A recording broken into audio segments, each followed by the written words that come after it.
Hello दोस्तों, कैसे हैं आप सब। उम्मीद करते हैं कि ठीक ही होंगे और ठीक से पढ़ाई भी कर रहे होंगे आप लोग। तो पिछले वीडियो में हम लोग देखे थे बिहार का भौगोलिक स्थिति, और आज हम लोग देखेंगे इस वीडियो में बिहार की जलवायु। तो आइए पढ़ते हैं हम लोग। किसी भी भौगोलिक क्षेत्र का जलवायु के विषय में जानकारी उस क्षेत्र के लंबे अरसे तक वातावरण के विविधता को देखते हुए पता लगाया जाता है। किसी भी भौगोलिक क्षेत्र की जलवायु के लिए सर्वाधिक जिम्मेदार अक्षांशीय विस्तार होता है। बिहार की जलवायु अक्षांशीय विस्तार के अनुसार उपोष्ण कटिबंधीय है। बिहार का अक्षांशीय विस्तार 24 डिग्री उत्तर से 27 डिग्री दक्षिण है, अतः काल्पनिक रेखाओं ग्लोबल पर के आधार पर है। यह उपोष्ण कटिबंधीय क्षेत्र का हिस्सा है। 24 डिग्री उत्तर से 27 डिग्री उत्तर तक ही होगा, क्योंकि बिहार जो है मतलब पूरा भारत का जो है, भारत में उत्तर पूरब में स्थित है, तो इसका अक्षांशीय विस्तार भी 24 डिग्री उत्तर से 27 डिग्री उत्तर ही होगा, दक्षिण नहीं होगा। अतः काल्पनिक रेखाओं जो ग्लोब पर के आधार पर या उपोष्ण कटिबंधीय क्षेत्र का हिस्सा है। कोपेन के अनुसार बिहार की जलवायु को CWG के श्रेणी में रखा गया है, जबकि कोपेन के अनुसार उत्तरी बिहार की जलवायु को CWG तथा दक्षिणी बिहार के जलवायु को AW के श्रेणी में रखा गया है। बिहार के जलवायु को प्रभावित करने वाले कारक है अक्षांशीय विस्तार, अरब सागर, दक्षिण पश्चिम मानसून, हिमालय की अवस्थिति और बंगाल की खाड़ी का होना। बिहार के जलवायु के आधार पर बिहार में 3 ऋतुएं पाई जाती है: ग्रीष्म ऋतु, वर्षा ऋतु और शीत ऋतु। ग्रीष्म ऋतु मध्य मार्च से मध्य जून तक रहता है और वर्षा ऋतु मध्य जून से मध्य अक्टूबर तक रहता है, और जो शीत ऋतु है वो मध्य अक्टूबर से मध्य मार्च तक रहता है। अब हम लोग ग्रीष्म ऋतु के बारे में देखेंगे। मार्च मध्य से मध्य जून तक सूर्य के उत्तरायण होने के कारण बिहार में ग्रीष्म ऋतु का आगमन होता है। सूर्य के उत्तरायण होने के कारण सूर्य का प्रकाश कर्क रेखा पर लंबवत पड़ने लगती है, इसलिए बिहार के क्षेत्र में गर्मी बढ़ने लग जाता है। चूँकि बिहार का अक्षांशीय विस्तार कर्क रेखा के नज़दीक है, इसलिए बिहार के दक्षिण के हिस्से में गर्मी अधिक पड़ती है।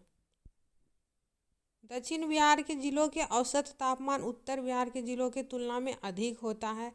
बिहार का सर्वाधिक गर्म जिला गया है और सर्वाधिक ठंडा जिला भी। गया का अधिकतम तापमान गर्मी में 45 से 48 डिग्री सेल्सियस तक होता है। गया के अधिक गर्म होने के कारण कर्क रेखा से नज़दीक होना है। गया के क्षेत्र में चट्टाने का विस्तार अधिक होना, फल्गु नदी का सूखा होना है। ग्रीष्म ऋतु में बिहार में बहने वाले गर्म हवा को लू कहा जाता है। लू बहाव ज़्यादातर दक्षिण बिहार के जिलों में होता है। ग्रीष्म ऋतु में जो बंगाल की खाड़ी से उठने वाला चक्रवात है, जिसे नॉर्वेस्टर कहा जाता है, इसके कारण बिहार में आंधियों से भरा तथा ओले के साथ बिहार में वर्षा होती है, जिसमें काल वैसाखी कहा जाता है। काल वैसाखी के कारण बिहार के किसानों को फसल नष्ट होने जैसी संभावना उत्पन्न होती है। अब हम लोग देखेंगे वर्षा ऋतु। वर्षा ऋतु का जो समय है वो मध्य जून से मध्य अक्टूबर तक है। बिहार में वर्षा 2 तरफ से होता है, एक अरब सागर के दक्षिण पश्चिम मानसून से और एक बंगाल की खाड़ी से।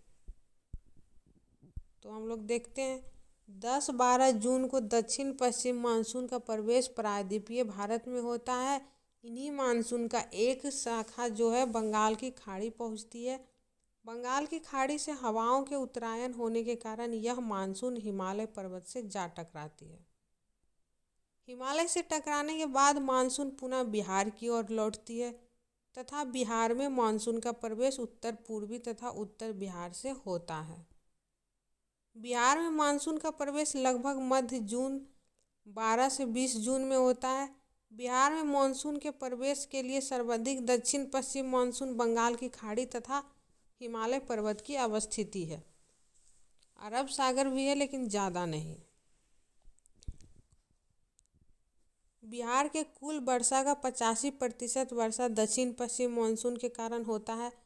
बिहार में सर्वाधिक वर्षा बिहार के उत्तरी पूर्वी हिस्से में होता है, जहां 180 सेंटीमीटर 18,000 mm तक वर्षा मापा जाता है।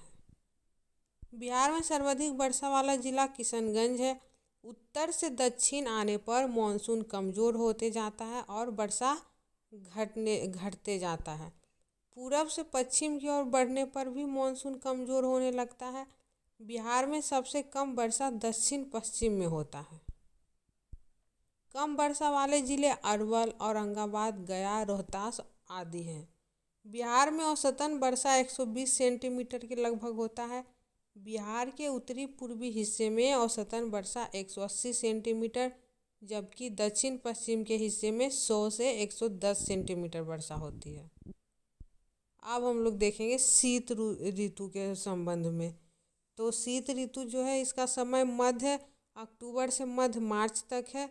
सूर्य के दक्षिणायन होने के कारण बिहार के क्षेत्र में शीत ऋतु का आगमन होता है। सूर्य के दक्षिणायन होने के कारण सूर्य का प्रकाश कर्क रेखा पर लंबवत न पड़कर दक्षिण में मकर रेखा के नज़दीक चला जाता है। बिहार के उत्तर के जिलों में दक्षिण के जिलों के तुलना में अधिक ठंडा पड़ता है। बिहार का सर्वाधिक ठंडा जिला है क्योंकि यह पर्वतीय भाग रात में बहुत ठंडा हो जाता है। शीत ऋतु में यहाँ का औसत तापमान 7 डिग्री सेल्सियस से 10 डिग्री सेल्सियस तक होता है। गया जिले के सर्वाधिक ठंडा होने के कारण यहाँ की धारवार क्रम की चट्टानें तथा फल्गु नदी का होना भी शामिल है। शीत ऋतु में बिहार में बहने वाली ठंडी हवाओं को शीत लहरी कहा जाता है। शीत लहरी का बहाव उत्तर के जिलों में अधिक होता है। मध्य अक्टूबर में ठंडी हवाओं का प्रवाह बंगाल की खाड़ी की ओर होने लगता है, जो मानसून का वापस लौटना भी मानसून प्रत्यावर्तन भी कहलाता है। बिहार के कृषि जलवायु क्षेत्र। बिहार को 4 कृषि जलवायु क्षेत्र में बांटा गया है, जो कि हम लोग देखेंगे। अब हम लोग देखते हैं जोन 1। बिहार के उत्तर पश्चिम हिस्सा। इस कृषि जलवायु क्षेत्र में कुल 13 जिले शामिल हैं, जो किसी भी कृषि जोन में सर्वाधिक है। तो उत्तर पश्चिम जोन में देखते हैं हम लोग 13 जिले हैं, और उत्तर पूरब जोन 2 में आता है। जोन 3 में आता है दक्षिण पश्चिम, और जोन 4 में आता है दक्षिण पूरब। पश्चिम चंपारण, पूर्वी चंपारण, सिवान, सारण, सीतामढ़ी, शिवहर, वैशाली, मुजफ्फरपुर, मधुबनी, दरभंगा, समस्तीपुर, गोपालगंज तथा बेगूसराय। इस क्षेत्र को जोन 1 में लाया जाता है। इसमें 120 से 150 सेंटीमीटर तक वर्षा होता है। कृषि जो है यहाँ का फसल चावल, गन्ना और गेहूँ अधिक होता है। और हम लोग जोन 2 में देखते हैं बिहार का उत्तर पूर्वी हिस्सा। यहाँ का औसतन वर्षा 150 से 180 सेंटीमीटर तक होता है। इस जोन में कुल 8 जिले शामिल हैं। किशनगंज, पूर्णिया आदि प्रमुख जिले हैं। इन क्षेत्र में चाय की खेती, जूट की खेती, मखाना की खेती तथा चावल की खेती मुख्य रूप से होता है। अब जोन 3 में देखते हैं। बिहार का दक्षिणी पूर्वी हिस्सा है। औसतन वर्षा 120 से 140 सेंटीमीटर तक होता है। इन क्षेत्रों में बांका, मुंगेर, भागलपुर, कटिहार प्रमुख कृषि प्रधान जिले हैं। यहाँ धान, गेहूँ, आलू, प्याज तथा अन्य सब्जियाँ उगाई जाती है। अब हम लोग देखते हैं जोन 3B में। इसमें बिहार का दक्षिण पश्चिम क्षेत्र शामिल है। यहाँ औसत वर्षा 100 से 110 सेंटीमीटर होता है। इस जोन के प्रमुख कृषि प्रधान जिले रोहतास, औरंगाबाद, कैमूर आदि है। इन क्षेत्रों में धान, गेहूं तथा सब्जियां उगाई जाती है। कृषि जलवायु क्षेत्र का जोन 1 तथा जोन 2 बाढ़ प्रभावित होता है। कृषि जलवायु क्षेत्र का जोन 3A और जोन 3B सूखाग्रस्त रहता है। अब हम लोग बिहार की मृदा देखेंगे। तो हम लोग इसमें सिर्फ जलवायु तक ही रहने देते हैं। बिहार की मृदा हम लोग नेक्स्ट वीडियो में देखते हैं। तब तक आप लोग देखते रहिए, रिवीजन करते रहिए। मिलते हैं नेक्स्ट वीडियो में, तब तक के लिए नमस्कार।